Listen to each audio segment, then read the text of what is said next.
Halo, halo, apa kabar? Senang sekali kembali bisa menjumpai Anda semua.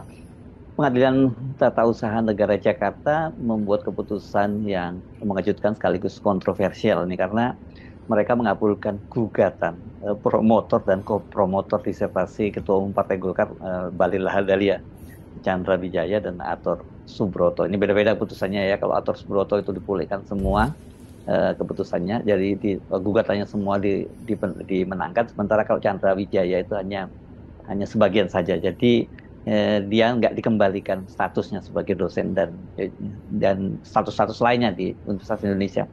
Tapi tetap saja ini merupakan keputusan yang apa ya, yang sangat janggal dan tentu saja ini menjadi pertanyaan kita terhadap lagi dunia peradilan karena ini bagaimanapun kan persoalan yang melibatkan Bahlil dengan promotor maupun kopromotornya itu adalah putusan etis. Yang sementara putusan mereka itu yang yang diambil oleh pengadilan tata usaha kan ini soal putusan administratif. Jadi saya kira nggak bisa keputusan administratif itu membatalkan putusan etis kan, Bung Rocky? Ya, itu berita yang menggemparkan dunia akademis tentunya soal status Bahlil ini yang ini Bahlil dalam kedudukan dia sebagai calon dokter ya, bukan sebagai menteri yang juga bermasalah hari itu. Oke lah, kita tahu bahwa ketegangan politik di dalam kabinet sendiri akan terfokus pada Bahlil yang kebijakannya dalam soal minyak Pertamina itu menimbulkan sensasi dan ketidakpastian bahwa apakah investasi akan masuk dengan cara Bahlil menangani kasus kelangkaan BBM. Oke, itu kita skip dulu. Kita balik pada soal tadi itu, Bung Hersu, bahwa PT UN membatalkan dua orang yang dihukum oleh universitas dalam kasus Bahlil. Nah, ini ajaib nih.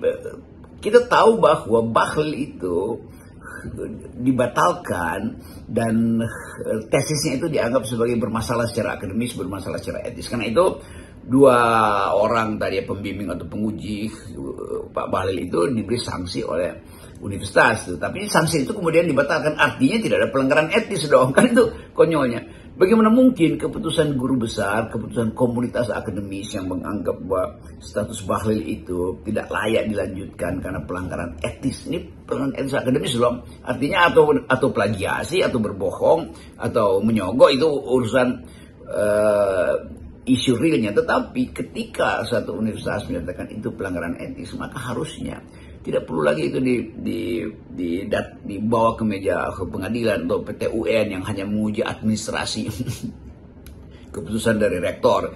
Kan tetap kita mau lihat mengunggulkan sebetulnya menghormati keunggulan etis universitas. Itu yang mesti kita hormati. Itu nggak bisa dibatalkan oleh pengadilan. Sifat etis dari universitas itu ditentukan oleh komunitasnya sendiri itu.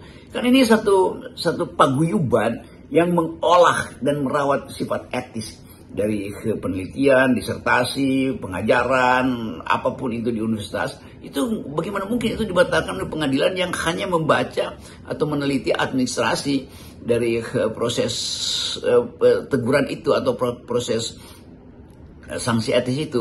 Jadi sekali lagi, dokumen yang disebut sebagai pelanggaran etis itu ngapain dibawa ke pengadilan? Itu cukup dengan menganggap menyetujui aja kalau bahwa itu kesepakatan universitas. Kalau universitas yang mengerti apa itu pelanggaran moral akademis, itu bukan pengadilan yang mengerti pelanggaran moral akademis. Nah, pertanyaannya sekarang ini ya, katakanlah keputusan ini keputusan administratifnya dimenangkan, tapi ini masih bisa di-challenge dengan mengajukan banding begitu ya. Apakah pertanyaannya dengan begitu status Bahlil dengan disertasinya kemarin yang seperti dibatalkan itu sekarang bisa dianggap sah begitu? Bukankah tinggal di kampus itu etika itu posisinya paling tertinggi gitu ya? Jadi walaupun pengadilan memenangkan dia, sampai kapanpun dia tidak bisa dianggap sebagai seorang dokter yang sah gitu ya. Jadi ini dia cacat secara etika gitu. Tentu ketika pihak UI memutuskan adanya kelalaian atau bahkan pelanggaran etis, maka yang berlaku di situ adalah norma moral di situ. Bahwa surat itu ditandatangani oleh pejabat negara, ya adalah rektor, yaitu di dalamnya ada legal normnya. Nah, legal normnya ini dibawa ke PT UN untuk diuji, sementara basis dari legal norm itu, yaitu moral norm itu, dibiarkan. Kan ngaco tuh. Jadi harusnya legal norm itu tidak boleh lagi dipersoalkan, karena tadi otonomi kampus itulah yang harus kita percaya, bahwa otonomi kampus memutuskan Bahlil tidak layak untuk meneruskan karena ada pelanggaran etis yang dilakukan oleh dia dan dilakukan oleh pembimbingnya atau pengujinya. Kan begitu cara berpikirnya tuh.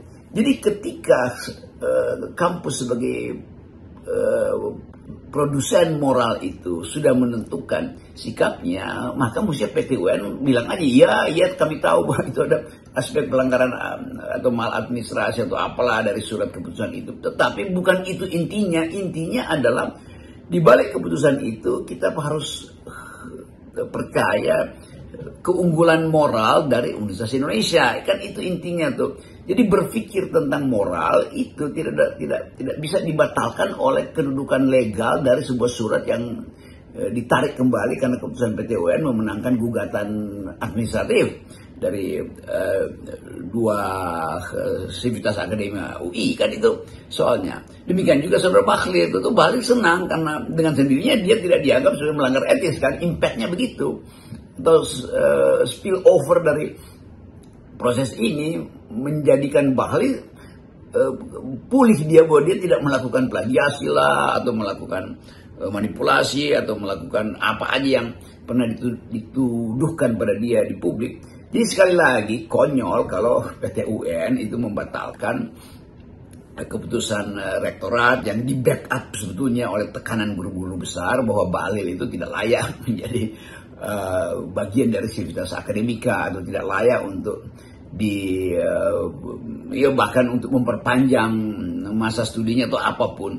Nah, kita mau terangkan itu secara habis-habisan bahwa keterangan yang sudah dihasilkan oleh satu sidang etis yang otonom oleh Universitas Indonesia itu akhirnya diwujudkan dalam bentuk surat resmi, teguran atau tindakan yang dianggap merugikan dua sivitas akademika ini, lalu mereka pergi ke PT UN. Ya boleh, yang dibatalkan PT UN adalah surat itu, tapi surat itu dasarnya ada moral loh, konsekuensi moralnya. Apakah konsekuensi moral dibatalkan? Itu berarti UI tidak punya lagi otonomi untuk menentukan sendiri kedudukan dia di dalam soal-soal yang bersifat pelanggaran akademis, terutama plagiasi. Oke, katakanlah nanti Bahlil akhirnya dia menyandang gelar doktor, seorang gelar akademis doktor dari Universitas Indonesia, top dong ya. Tapi dengan pelanggaran etis kan sampai kapanpun stigma yang melekat bahwa dia tidak pantas menyandang gelar itu akan mengikuti dia kemanapun gitu ya. Sebaiknya ini menurut saya, kendati promotor dan co-promotornya dimenangkan secara administratif oleh PT UN, Bahlil mundur sajalah ya. Ngapain dia memaksakan diri untuk menjadi doktor kalau secara etika yang menjadi landasan tertinggi saja sudah dia tidak punya basis legitimasi ya. Ya kecuali kalau dia memang mau bangga-banggaan dengan doktor, apalagi doktor yang dari UI, ya monggo saja. Tapi yang paling penting kan masyarakat sudah punya stigma tersendiri terhadap dia. Ya kita mulai melihat sebetulnya para pejabat ingin memperoleh tambahan gelar, tambahan kemuliaan dengan masuk universitas. Tapi kita tahu banyak yang kapasitasnya tidak mumpuni, tidak mencukupi. Tapi karena memaksakan diri supaya dapat penghargaan dari publik, dari komunitas. Padahal orang nggak peduli. Anda itu politisi, oh ya udah orang akan nilai Anda bermoral apa tidak tuh, bahwa Anda bisa mencapai gelar akademis, nggak orang pedulikan lagi kan. Demikian halnya dalam soal keteguhan universitas, justru untuk menapis menyaring tuh. Tentu universitas nggak akan membedakan bahwa Anda politisi atau Anda akademisi, tetapi publik sudah menghukum lebih dahulu. Perilaku unethical itu sudah menunjukkan bahwa memang nggak penting lagi bagi politisi untuk ambil gelar tambahan di universitas. Nah itu kemudian jadi rumus umum. Padahal banyak politisi yang betul-betul kuat akademisnya, moralnya bagus, yang memang menginginkan demi keinginan untuk memperbaiki diri, itu datang ke universitas untuk belajar. Jadi kita tetap percaya bahwa banyak juga politisi atau bahkan pejabat yang memang ingin belajar. Tapi banyak pejabat juga yang sekedar ingin nempelkan sesuatu di belakang namanya. Lalu dieluk-elukan sebagai bagian dari komunitas akademis, kendati dia politisi yang udah di blacklist sebetulnya secara psikologis oleh mak-mak, oleh BEM, oleh jurnalis. Kan itu konyolnya selalu ada di situ. Keinginan untuk menambah fashion dengan menyodorkan disertasi, kan tetap orang tahu iya kita kenal dari awal mode of thought yang terbaca di publik itu nggak sanggup. Kita tahu dia nggak punya waktu, itu pasti papernya dibuatkan oleh asistennya atau dibuatkan oleh mahasiswa yang disogok atau bahkan dibuatkan oleh dosen pembimbingnya tuh. Kan itu yang kita ragukan, integritas itu dari awal kita udah ragukan pada tokoh-tokoh tertentu yang secara publik memang tidak mampu, secara intelektual kita bisa baca gerak berpikirnya atau cara berpikirnya ketika diwawancara misalnya udah terlihat bahwa ini nggak mampu sebetulnya. Jadi begitu dia memaksakan diri, maka ketidakmampuan itu justru dicurigai sebagai bagian dari usaha untuk menyogok kalangan akademisi untuk meloloskan dia dari beban-beban akademis supaya lebih cepat dapat ijazah sebagai doktor atau profesor apa aja. Nah ini soal doktor ya, ini kan gelar akademis yang tertinggi ya. Kalau profesor itu kan jabatan sesungguhnya, Bung Rocky ya.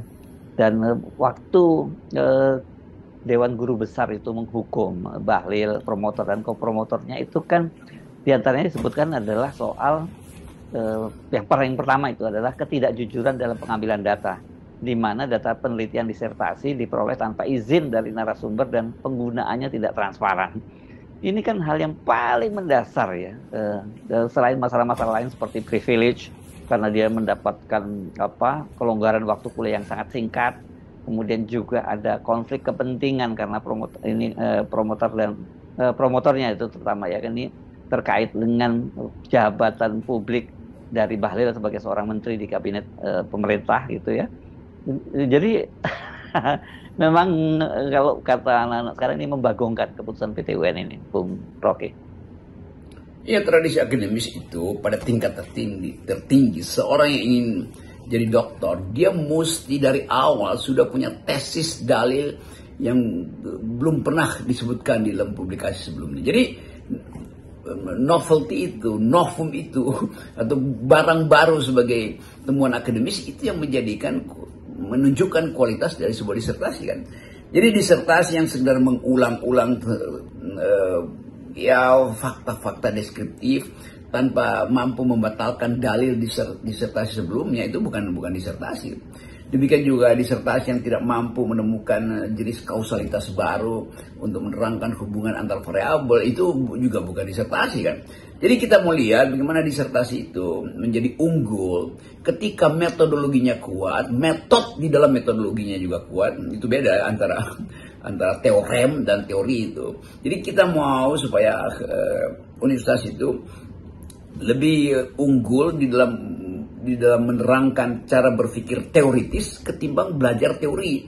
Ngapain pamer teori tanpa mampu berpikir teoritis? Demikian juga yang belajar filsafat misalnya. Ya, filsafat bisa dihafal, bisa ditanya ke artificial intelligence. Tapi filsafat itu ada cara berpikir. Jadi lebih penting belajar berpikir filosofis ketimbang belajar filsafat yang bisa dikantongi di smartphone. Semua istilah filsafat ada di situ tuh. Tetapi mode of thought kita, dialektik kita itu yang menentukan isi dari sebuah karya ilmiah itu.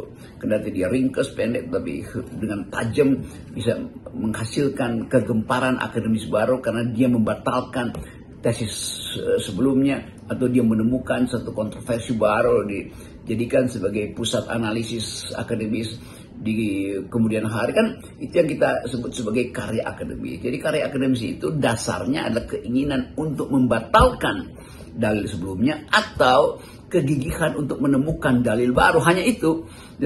Dan itu betul-betul datang dari ketajaman pikiran tuh dan intuisi sebagai seseorang yang ingin menumbuhkan kejujuran dan kebenaran. Hanya itu sebetulnya isi disertasi, bukan tebalnya disertasi, tetapi teorem di dalamnya dan metodologi yang dikuasai secara habis-habisan. Hanya dengan itu kita bisa menguras energi intelektual kita untuk dituangkan di dalam kertas-kertas, termasuk di dalam grafik segala macam. Jadi sekali lagi, tanpa kekuatan berpikir itu nggak ada gunanya menulis tesis, disertasi atau skripsi sekalipun. Dan itu yang kita inginkan, supaya kita pamerkan bahwa seseorang itu dia menjadi otentik kalau datang dari dorongan eksistensial dia untuk menjadi seorang akademisi misalnya. Jadi bukan dengan sekedar ingin membeli ijazah itu. Ya, karena seperti saya sering terangkan bahwa ijazah itu tanda seorang pernah datang ke sekolah dan setelah selesai sekolah dia bawa pulang ijazah itu, tapi bukan tanda dia datang dengan pikiran. Apalagi membawa pulang pikiran, apalagi mengajukan pikiran. Oke. Salam kasihat. Yes, salam kasihat.